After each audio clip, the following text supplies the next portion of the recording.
Hi guys, this is Connie. I just thought I'd just keep on going. We'll do chapter 14.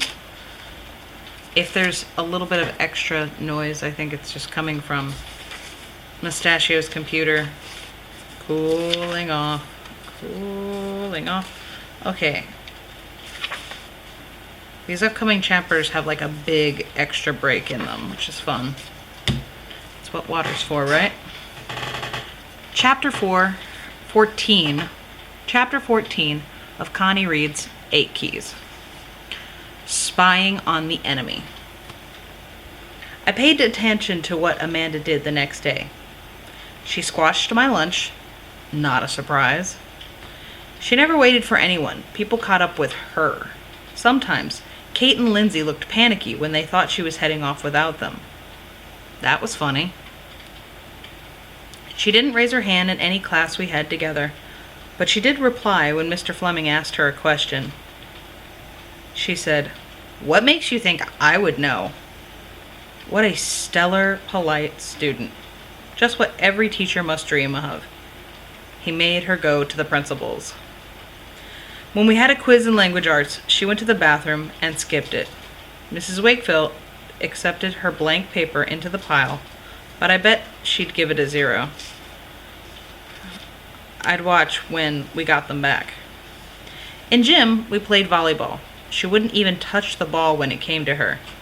The sporty girls looked annoyed, but no one said anything. And it wasn't just me and Franklin she called names. I counted at least 5 other people. Not one did anything back to her. She seemed completely rotten, but in control. She had started that control on day 1 by showing that she could be mean to people. No one had the courage to stand up to her, so she could have anything she wanted. She held everyone else in place beneath her. I was pretty sure that Amanda didn't have any more to her than I already knew. Franklin, determined to hate Amanda, didn't exactly understand what I wanted to learn, but was willing to help. "The problem is," he whispered to me when we were partners in social studies last period, "that you already know what she's like at school. If you really wanted to learn something about her, you'd have to be with her somewhere else." I nodded.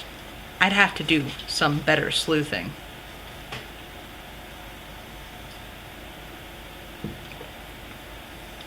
The next day, Caroline picked me to be her draft editing partner in language arts.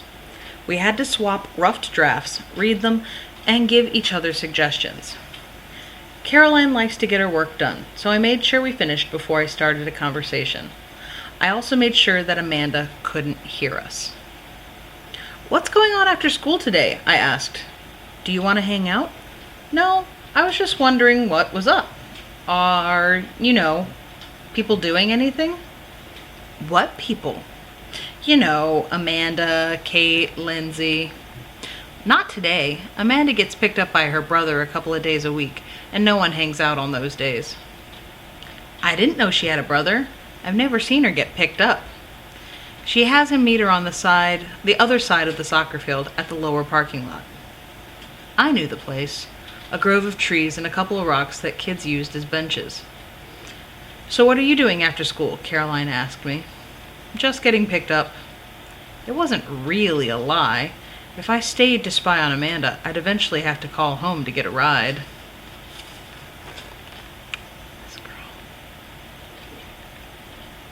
girl. After last period, I told Franklin I wasn't going home on the bus.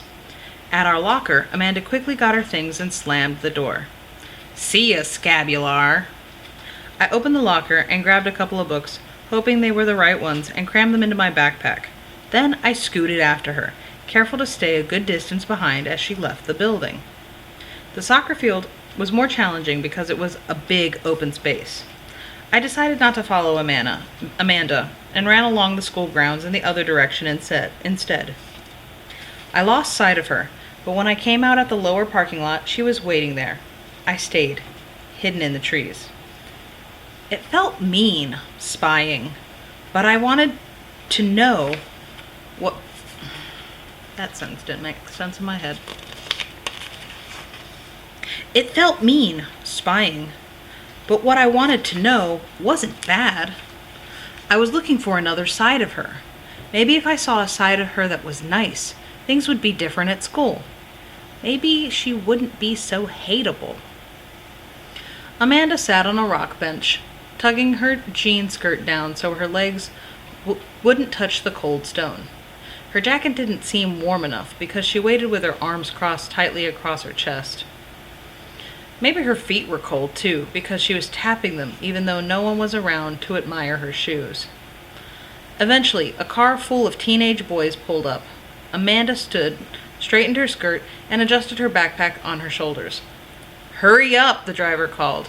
Her brother. He had hair in his eyes and a sleepy expression. Jake and Alec looked a lot nicer than he did. One of the boys in the back was hanging out the window smoking a cigarette. As Amanda approached, he blew smoke at her. "Want one?" "No," Amanda said. It sounded like she was trying to make the no strong, like she was a little afraid of him. "Your sister's an infant," the boy called to the driver. "She won't tell on you, don't worry," Amanda's brother said back. He called her something that I knew I wouldn't be repeating in front of Aunt Bessie or even Franklin for that matter. As the boy in the back slid over to make room for Amanda, he called her something even worse. Amanda looked small. She slammed the car door, and her brother started to drive away. I felt a sinking in my stomach. I didn't know if Amanda had a nice side or not, but she definitely had a scared side. She had to be with people who treated her badly. I knew what that felt like, thanks to her. Then my stomach dropped another full roller coaster ride level. As the car drove away, Amanda saw me, hiding behind a tree, and watching her. Her mouth fell open, but closed quickly into a smirk as she narrowed her eyes at me. She was saying, "You're dead meat. Big time."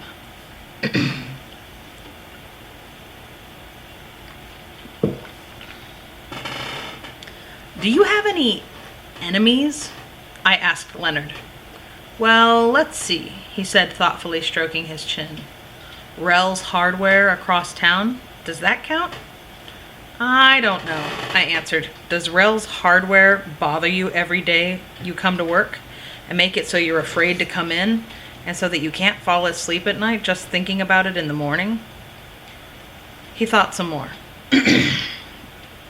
"Just a couple of weeks ago, a guy came in with a receipt for a hammer he bought here and a sales ad for the same hammer at Rel's. And he wanted to know why my hammer cost 49 cents more and could he have his 49 cents back. Did you give it to him?" "Yep." "And that's the worst of it?" "Pretty much. There's enough people in this town for 2 hardware stores, so I stay in business. Rel stays in business. Things seem okay." I was quiet, sitting on the counter. What would Amanda do to me tomorrow? "What's the matter, Cricket?" Leonard asked. "Have you made an enemy?" "No." I hadn't done anything wrong, so I hadn't made her my enemy. She picked me out. But this afternoon, I had made things 100 times worse. Even though I'd seen her a little scared, I was even more scared of her.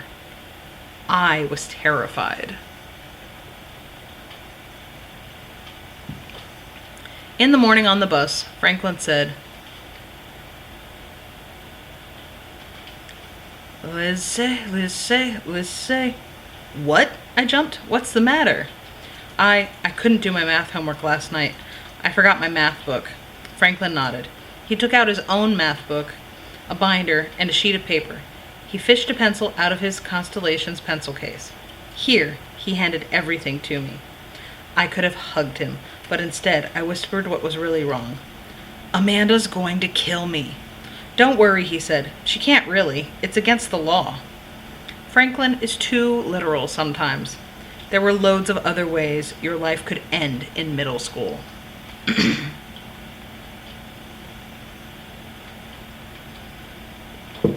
Amanda was at our locker. I said, "Good morning." "Good morning, butt wipe." She slammed the door and left.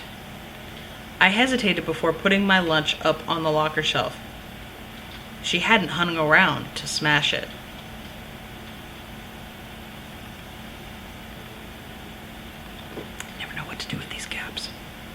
The morning went okay.